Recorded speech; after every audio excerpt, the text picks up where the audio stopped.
Hi miss, Radhe Radhe. मैं आपकी सीमा दीदी और आप सब मेरे प्यारे प्यारे भाई बहन, नमस्ते। बहुत दिन बाद वीडियो बनाने बैठी हूँ। अंकल जी की तबीयत ख़राब थी, मेरे पति देव की, मेरे मिस्टर की, तो मैं घर बाहर सब कुछ है ना मैनेज करती हूँ। पति की भी सेवा में लगी रहती हूँ, है ना। और तो टाइम नहीं मिलता, इसलिए चलिए आज मुझे थोड़ा सा टाइम मिला है तो मैंने कहा चलिए एक छोटा सा वीडियो बनाती हूँ। अपने अनुभव अभिव्यक्ति, बचपन की कुछ यादें होती हैं जो दिमाग पे अमिट छाप छोड़ जाती हैं, है ना, जिनको हम ज़िंदगी भर नहीं भूल पाते, ताउम्र याद रहती हैं। तो कुछ छुटपुट है ना।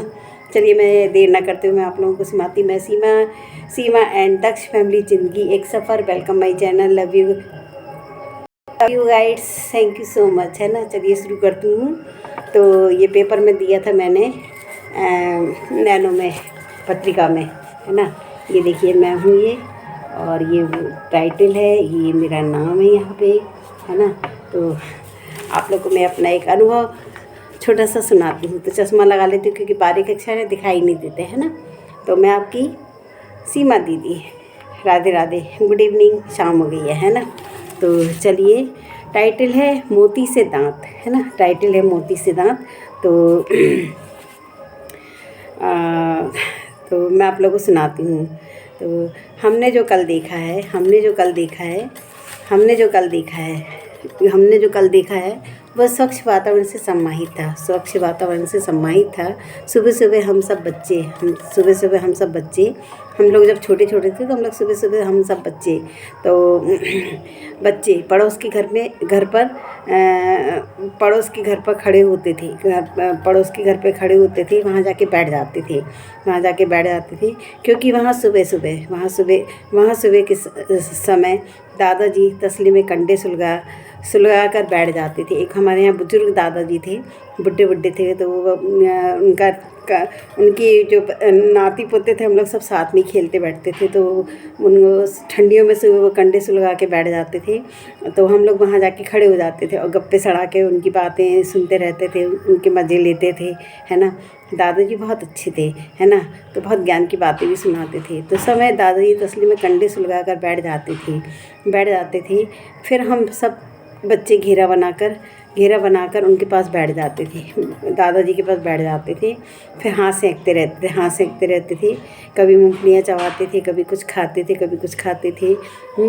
हंसी मजाक ठहाके चलते थे, चुटकुले, दादाजी अपनी कहानी, किस्से, है ना, पुरानी यादें हम लोगों से शेयर करते थे। तो बहुत अच्छा लगता था उनकी बातें से।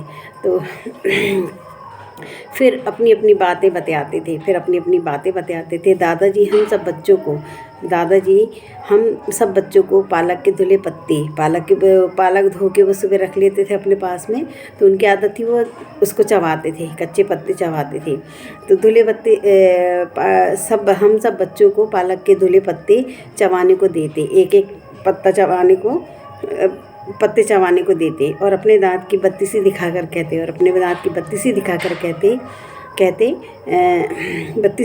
कहते, देखो सुबह सुबह पत्ते चबाओगे तो मेरी तरह तुम्हारे दांत भी सफ़ेद और मजबूत हो जाएंगे, मोती जैसे दांत हो जाएंगे। जब वो हंसते थे तो उनके दांत मोती जैसे सफ़ेद झकाझक चमकते थे, और वो हर चीज़ चबा के खा लेते थे। सोचा 75-80 साल की उम्र में भी वो चबा लेते थे, हर चीज़ खा लेते थे। तुम्हारे दांत भी मोती जैसे सफ़ेद और मजबूत हो जाएंगे, हैं। हम सब बच्चे दादाजी की बात सुनकर खुश हो जाते। फिर दादाजी खुश हो जाते। फिर दादाजी हंसी मजाक करते, बातें करते, और फिर उसके बाद दादाजी टहलने निकल जाते थे, और हम पत्ते चबाने बैठ जाते थे। वो जो दे के जाते थे, है ना, पत्ते चबाने बैठ जाते थे। और रोज़ का हम लोग का काम था, सुबह शाम का दादाजी के पास जाके बैठना, उनकी बातें सुनना, ज्ञानवर्धक कहानियाँ, किस्से, उनकी पुरानी यादें, उनसे बहुत कुछ सीखने को भी हम लोगों से मिलता था। और वो फिर डंडी लेके निकल जाते थे टहलने। उस उम्र में भी वो टहलने जाते थे, सोचो, सुबह शाम, है ना। तो आज की पीढ़ी को यह नसीहत मिलनी चाहिए, आज की पीढ़ी को यह नसीहत मिलना चाहिए कि बुज़ुर्गों से अगर कुछ सीखने मिल रहा है, कुछ ज्ञानवर्धक कुछ बातें या कुछ वो, तो उसको ज़रूर आप सीखें और अमल करें, है ना। उसको ज़रूर सीखें और अमल करें और उनका आदर सम्मान करें, उनका आदर सम्मान करें, है ना। उनका आदर सम्मान करें, उनको प्यार दें, स्नेह दें, है ना। उनकी सेवा करें जो भी आपसे बने, है ना। उनको खुश रखिए, उनको खुश रखिए। कहते हैं ना, बुज़ुर्ग खुश तो भगवान भी खुश होते हैं, है ना। बुज़ुर्ग खुश हैं तो भगवान भी खुश होते हैं, अगर उनकी आत्मा खुश है तो, है ना।